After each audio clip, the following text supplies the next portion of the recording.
예, 이번 시간에 퇴직소득 원천징수 관련되는 내용 정리하도록 하겠습니다. 교재 329페이지가 되겠는데요.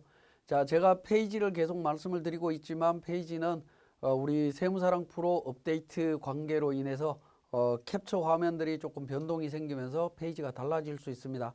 그러니까 제가 페이지를 말씀을 드리더라도 그러니까 페이지가 만약에 그 페이지에 해당이 되지 않으면 앞뒤로 한두 페이지 정도 이동을 하시면 내용을 확인하실 수 있습니다. 자, 329페이지에 있는 내용이고요. 퇴직소득의 범위가 되겠습니다. 자, 퇴직소득은 공적연금 관련법에 따라 일시금의 일부 또는 전부를 지연하여 지급하면서 지연 지급에 대한 이자를 함께 지급하는 이자, 이 부분도 퇴직소득으로 보고 있다라는 겁니다. 이자 부분. 자, 1번은 뭐 그렇다 치고요. 두 번째 있는 부분을 한번 보시면 사용자 부담금을 기초로 하여 현실적인 퇴직을 원인으로 지급하는 부분. 그러니까 퇴직을 원인으로 받는 건 모든 소득에 대해서 퇴직소득으로 봅니다. 과거에는 퇴직소득인 것과 아닌 것 여러 가지가 있었는데 지금은 현실적인 퇴직을 원인으로 지급하는 부분은 모두 다 퇴직소득으로 본다라는 겁니다.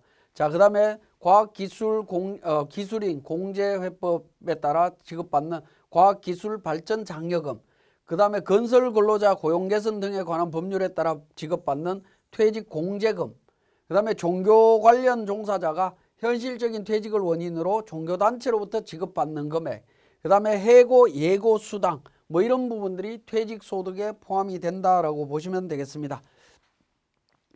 자, 그 다음에 퇴직소득과 관련해서 우리 소득세법상의 임원퇴직소득 금액에 대해서 한번 살펴보겠습니다. 자, 임원에 대한 퇴직소득, 임원에게 지급하는 퇴직급여의 소득 구분은 법인세법과 우리 소득세법으로 이렇게 구분해 볼 수 있는데요. 법인세법에서는 송금으로 인정이 안 되면 근로소득으로 처리하도록 되어 있습니다.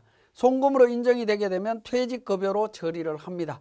자, 송금으로 인정되냐 안 되냐 하는 부분은 퇴직금과 관련해서 지급 규정이 있냐 없냐로 따지시면 됩니다. 지급 규정 여부로 일단 판정을 한다라고 보시면 되겠고요. 자, 소득세법에서 법인세법에서 퇴직급여를 그러니까 송금으로 인정받았다면 그 중에 한도 초과되는 부분은 근로소득으로 보고요. 한도 이내 금액은 퇴직소득으로 보겠다라는 겁니다. 요 한도와 관련되는 요 부분이 바로 소득세법에 따라서 계산한 부분이다라고 보시면 되겠습니다. 자, 요 내용을 조금 더 구체적으로 말씀을 드리면 자, 이런 부분들입니다. 임원퇴직금 한도 초과액은 법인세법에 의한 한도 초과, 송금 불산입 상여로 처리한다라는 부분인데 퇴직금 상당액과 세법상 한도 금액하고 비교하도록 되어 있습니다. 예를 들어서 퇴직금 상당액이 그러니까 예를 들어서 1억 5천이다라고 보겠습니다. 실질적으로 임원한테 1억 5천을 지급을 했다. 그러면 이제 정관이나 위임 규정에 의해서 주총 결의에 의한 규정상 금액이 예를 들어서 1억이라고 가정을 하겠습니다. 1억 원이다 라고 하고요.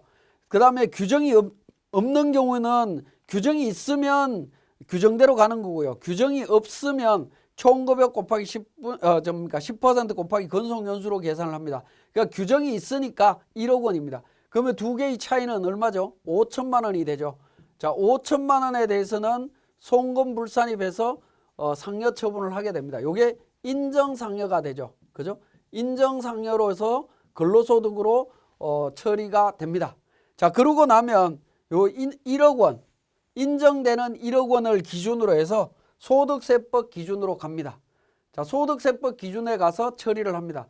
자, 법인세법상 송금 인정된 퇴직금 중에 2012년 1월 1일 이후 해당 퇴직금, 예를 들어서 1억이라고 가정을 하겠습니다.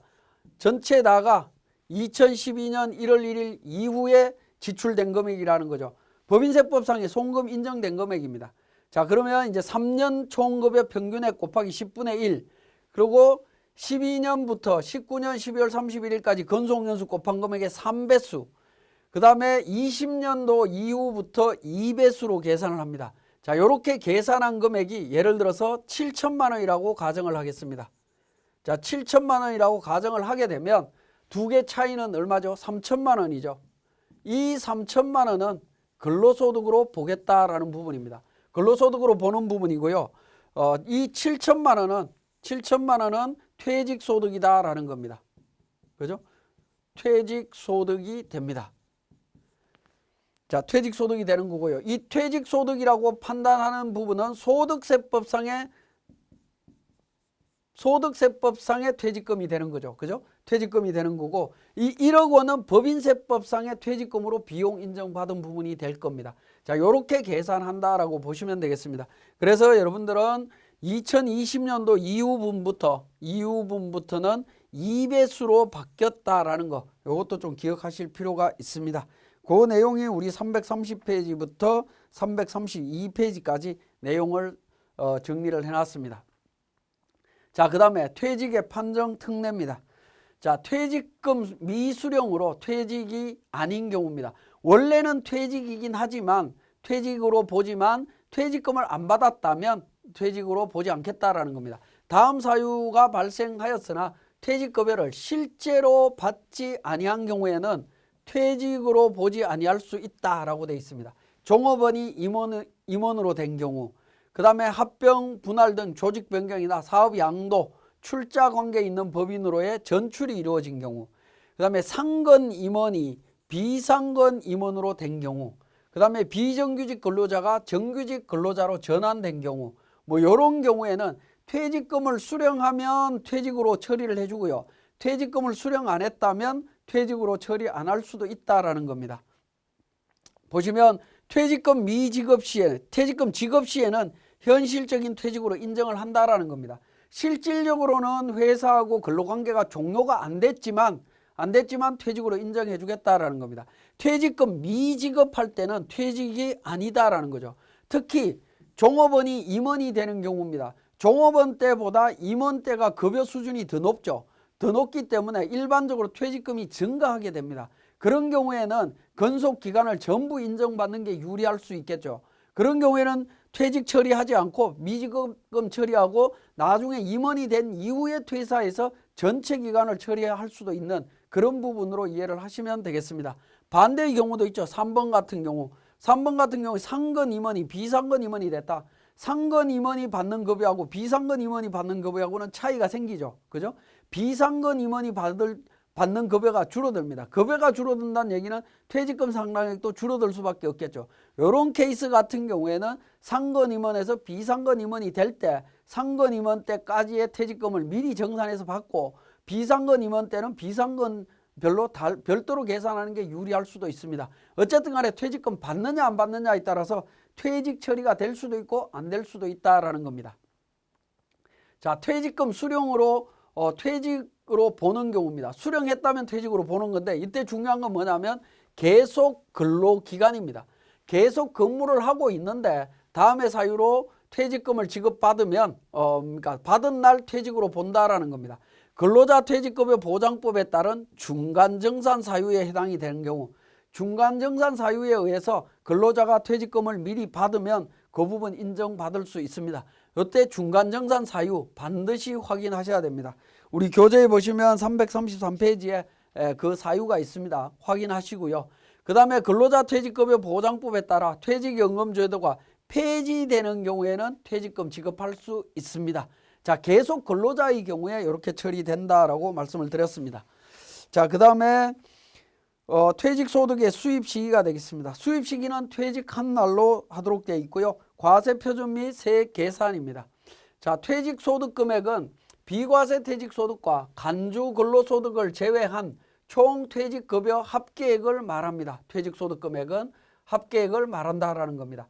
자, 그 합계 소득 금액을 기준으로 과세 표준은 소득 금액에서 퇴직소득 공제액을 차감합니다. 퇴직소득 공제액은 근속연수 공제액과 환상급여 공제액으로 갑니다. 자, 근속연수 공제는 335페이지에 나와 있죠.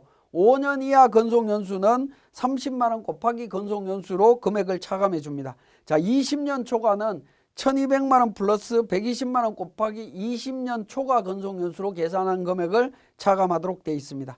자, 환산급여 공제는 환산급여부터 일단 계산을 해야 되는데 환산급여는 퇴직소득 금액에서 근속연수 금액을 차감한 금액 나누기 근속연수 곱하기 12로 해서 계산하도록 되어 있습니다. 그렇게 계산한 환산급여를 기준으로 해서 환산급여액을 공제를 합니다. 자, 335페이지에 내용이 나와 있는데요. 자, 환산급여가 800만 원 이하인 경우에는 환산급여액의 100%를 공제를 해주고 있고요. 800만 원 초과 7천만 원 이하는 800만 원 플러스 800만 원 초과분의 60%를 적용을 합니다. 3억 초과하는 경우에는 1억 5천 170만 원 플러스 3억 원 초과 금액의 35%를 공제를 합니다. 그러니까 퇴직소득 관련해서 환산급여 공제 계산한다라고 하는 것은 굉장히 복잡하다. 그러니까 손으로 계산하기 좀 어렵다. 뭐 이렇게 생각을 하셔도 됩니다. 그렇게 계산한 금액을 계산을 해서 소득 공제를 계산을 합니다. 그렇게 해서 과세 표준의 도출이 됩니다. 자, 과세 표준이 도출되고 나면 산출세액을 계산을 해야 되겠죠. 산출세액은 환산급여에서 환산급여 공제를 한 금액 곱하기 기본세율 곱하기 12분의 근속연수로 계산하도록 되어 있습니다. 이렇게 산출세액을 계산한다라는 겁니다.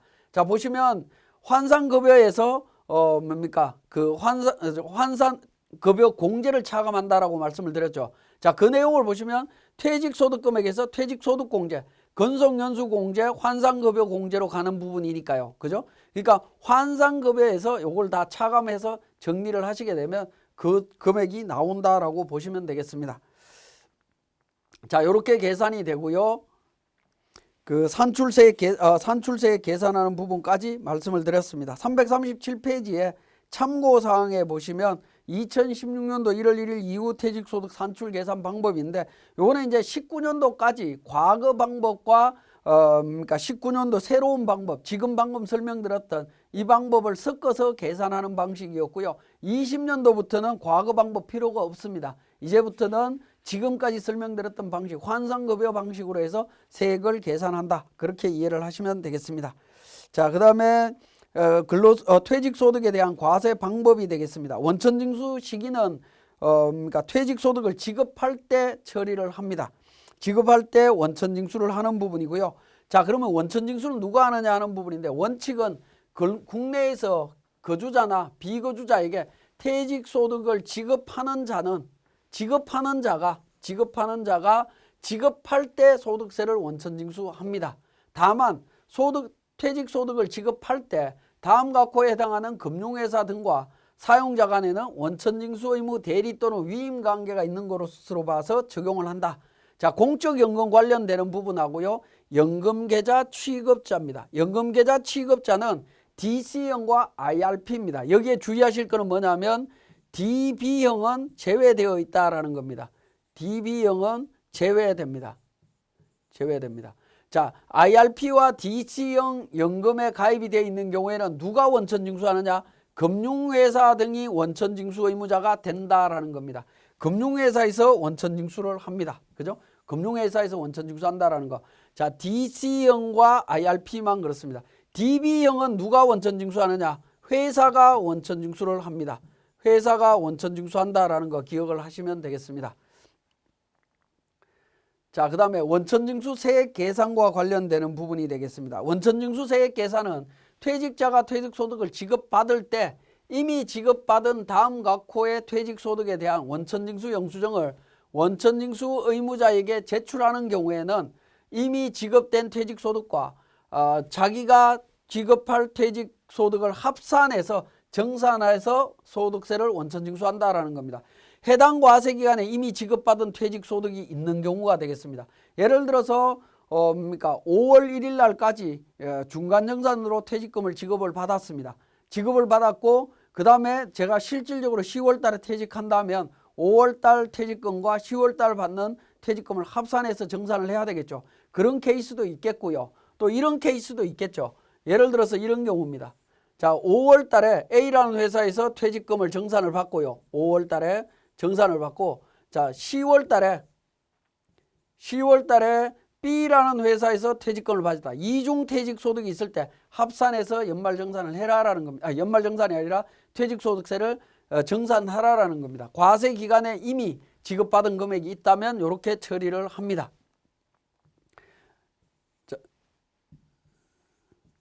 자, 그렇게 처리가 되는 부분이고요. 자, 그 다음에 두 번째 부분에 있는 부분입니다. 자, 근로 제공을 위해서 사용자와 체결하는 계약으로서 사용자가 같은 하나의 계약인 근로계약에서 이미 지급받은 퇴직소득이 있는 거. 자, 이 부분의 의미는 뭐냐면 중간정산 퇴직금을 의미합니다. 중간정산 퇴직금이 있을 때는 합산해서 할 수 있다라는 겁니다. 예를 들어서 중간정산을 언제 하느냐 하면 예를 들어서 입사일이 2010년 5월 1일인데 중간정산을 2018년 12월 31일 날 중간정산을 했다. 중간정산을 하고요. 그죠? 그리고 2020년 10월 31일 날 퇴사를 했습니다. 퇴사를 했다라고 하면 퇴직금 계산은 어떻게 하면 기존 방식으로 간다라고 하면 19년 1월 1일부터 20년 10월 31일까지 퇴직금에 대해서만 퇴직소득세를 계산하실 수 있습니다. 그런데 원천징수 의무자한테 기존에 있던 원천징수 영수증을 제출하면 이때부터 10년 5월 1일부터 20년 10월 31일까지 두 개를 합산해서 정산이 가능하다라는 겁니다. 그죠? 합산해서 정산이 가능하다라는 거기 때문에 요거는 이제 어떤 게 유리한지를 판단해 보시면 되겠습니다.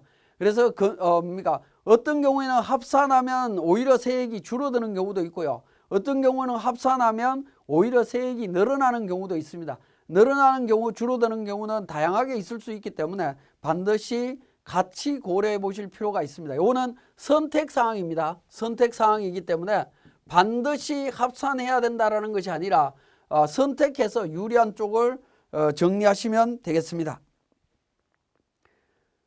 자, 퇴직소득에 대한 지급명세서 제출과 관련되는 부분입니다. 국내에서 퇴직소득을 지급하는 자는 그 지급일이 속하는 다음 연도에 3월 10일까지 제출하시면 됩니다.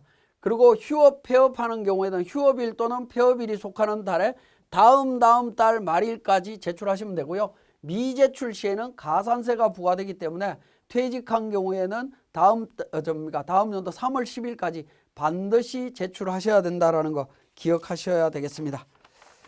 자, 지금까지 퇴직소득세에 대한 부분 기본적인 내용 설명을 드렸습니다.